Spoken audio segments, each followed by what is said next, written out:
સ્વાગત છે તમારું ફરી એક આજના નવા વિડીયોની અંદર મિત્રો। આજના આ વિડીયોની અંદર આપણે વાત કરવાના છીએ આજના તાજા અને મોટા સમાચારની।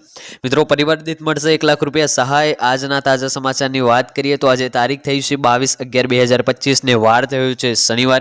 ખેડૂતો માટે મોટી સહાય આવી, 2 લાખ લોન માફ, જલ્દી ભરી દો આ ફોર્મ। પશુપાલકો માટે ખુશ ખબર, વાવાઝોડું નજીક, આગળ શું થશે? મોંઘવારી વધતા લોકો મૂંઝવાયા, ખેડૂતોનું મોટું આંદોલન થશે, તૈયાર રહેજો। દરેકને મળશે હવે નવા આધાર કાર્ડ, ગામડે રહેતા લોકો માટે 1 લાખ સહાય। આ તમામ સમાચારની આપણે આજના એક વિડીયોની અંદર વાત કરવા જઈ રહ્યા છીએ, એટલા માટે આજનો આ વિડીયો તમે એન્ડ સુધી જોતા રહેજો।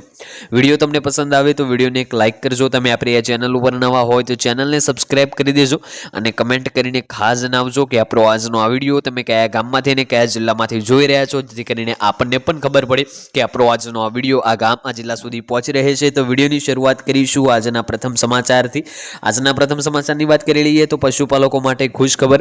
રાજ્ય સરકાર દ્વારા પ્રજા જે છે સહિતમાં અનેક યોજનાઓ અમલમાં મૂકવામાં આવી છે, જેમાં ખેડૂતો અને પશુપાલકો માટે સરકારે જે છે વિશેષ યોજનાઓ અમલમાં મૂકી છે। ગોબરધન યોજનાની વાત કરીએ તો 2 પશુ ધરાવતા પશુપાલકોને ગોબર ગેસ પ્લાન્ટનો જે છે તેમના ઘર પાસે બનાવવા આપવામાં આવશે। 42,000માં તૈયાર થતો આ ગોબર ગેસ પ્લાન્ટ પશુપાલકોને માત્ર 5,000માં જ બનાવી આપવામાં આવશે, જેમાં 25,000 સબસિડી ને મનરેગા અંતર્ગત અન્ય 12,000 રૂપિયાની સહાય મળશે, જેથી પશુપાલકોને આ ગોબર ગેસ પ્લાન્ટ માત્ર 5,000માં તૈયાર થઈ જશે અને આ પ્લાન્ટમાંથી ઉત્પન્ન થતો ગેસ પશુપાલકો સીધો ઘર વપરાશ માટે લઈ શકે છે તથા વ્યવસાય પણ કરી શકે છે। વાત કરીએ આગળના સમાચારની તો જે છે વાવાઝોડું નજીક, આગળ શું થશે? સ્કાયમેટ વેધર મુજબ આ સિઝનમાં બંગાળની ખાડીમાં ચોમાસા પછીનું આ બીજું વાવાઝોડું હશે। અગાઉ ગયા મહિને બંગાળની ખાડીમાં ચક્રવાત મોન્થાએ તબાહી મચાવી હતી। હવામાન વિભાગ માને છે કે હાલની સમુદ્ર પરિસ્થિતિ વાવાઝોડાને મજબૂત બનાવવા માટે અનુકૂળ લાગે છે। આ વાવાઝોડાને સેન્ચાર નામ આપવામાં આવ્યું છે। વાવાઝોડાના મજબૂત થયા પછી તેમનું નામ રાખવામાં આવશે। તેનું નામ સંયુક્ત આરબ જે છે અમીરાત UAE દ્વારા રાખવામાં આવ્યું છે। આ સિસ્ટમ સમુદ્ર પર લાંબી મુસાફરી કરશે, જેના કારણે તે વધુ શક્તિશાળી બનશે અને ફેલાવાની શક્યતા છે। નીચા દબાણ પછી તે 23 થી 24 નવેમ્બર દરમિયાન દક્ષિણ મધ્ય બંગાળની ખાડી પર એક મજબૂત ડિપ્રેશન ફેરવાશે। વાત કરીએ આગળના સમાચારની તો મોંઘવારી વધતા ખેડૂતો મૂંઝવાયા। શિયાળામાં સૌથી વધુ અને સારું શાકભાજી આવે છે, આથી શિયાળાની ઋતુમાં આરોગ્યવર્ધક શાકભાજી આરોગ્યમાં આવે છે, પરંતુ શાકભાજીના વધારેલા જે છે ભાવના કારણે ગૃહિણીઓનું બજેટ જે છે વિખરાઈ ગયું છે। હાલ બધું જ શાકભાજી મોંઘું થયું છે। ગવાર, ભીંડા, ટામેટા, મરચાં સહિતનું તમામ શાકભાજી 100 રૂપિયાથી 120 રૂપિયા કિલો થયું છે। એક મહિના પૂર્વે આવેલા કમોસમી વરસાદને કારણે ખેડૂતોને હાલના કફોડી બન્યા છે। મોટાભાગના પાક જે છે ધોવાઈ ગયા છે, સાથે શાકભાજીના પાકને પણ મોટું નુકસાન પહોંચ્યું છે। વાત કરીએ આગળના સમાચારની તો ખેડૂતોનું મોટું આંદોલન થશે, તૈયાર રહેજો।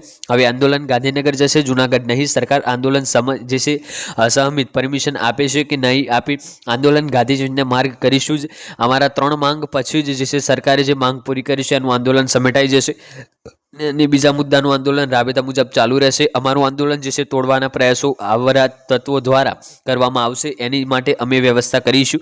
આંદોલન એકદમ રાજકીય છે, જેમાં કોઈ રાજકારણની સ્થાન આપવામાં આવ્યું નથી। વાત કરીએ આગળના સમાચારની તો દરેક ખેડૂતને મળશે હવે નવા આધાર કાર્ડ। આજે ભારતમાં દરેક જગ્યાએ આધાર કાર્ડનો ઉપયોગ થઈ રહ્યો છે, પછી ભલે તે બેંક ખાતું ખોલવાનું હોય, સિમ કાર્ડ મેળવવાનું હોય, તબીબી સારવાર લેવાનું હોય કે સરકારી યોજનાઓનો લાભ લેવાનું હોય, જેથી તેની સુરક્ષા અને ઓળખાણની ચોક્કસાઈ મહત્વપૂર્ણ બની જાય છે, જેને ધ્યાનમાં રાખીને UIDAI આધાર કાર્ડમાં ફોટો ફેરફાર કરી રહ્યું છે। નવા આધાર કાર્ડમાં હવે ફોટો સાથે QR કોડ પણ આપવાનો રહેશે। વાત કરીએ આજના છેલ્લા સમાચારની તો ગામડે રહેતા લોકોને મળશે 1 લાખ રૂપિયા સહાય। ગ્રામીણ વિકાસ માટેની જાહેરાત કરતા જે છે ગામોના પ્લોટ વિહોણા લાભાર્થીઓ માટે પ્લોટ ખરીદવા માટે 1 લાખ સુધીની ગ્રામીણ વિસ્તારમાં વસતા ઘર વિહોણા પરિવારો માટે આશરે 2 લાખથી વધુ આવાસોનું નિર્માણ માટે 1795 કરોડની જોગવાઈ કરવામાં આવી છે। સહાય આપવા માટે 30 કરોડની જોગવાઈ કરવામાં આવી છે। તો આજનો વિડીયો આપણે પૂર્ણ કરીશું। વિડીયો તમને પસંદ આવ્યો હોય તો વિડીયોને એક લાઇક કરી દેજો। ચેનલ ઉપર નવા હોય તો ચેનલને સબસ્ક્રાઇબ કરી દેજો અને કમેન્ટ કરીને ખાસ જણાવજો આજનો વિડીયો તમને કેવો લાગ્યો। મળીશું આગળના વિડીયોમાં, ત્યાં સુધી જય ભારત, જય હિન્દ।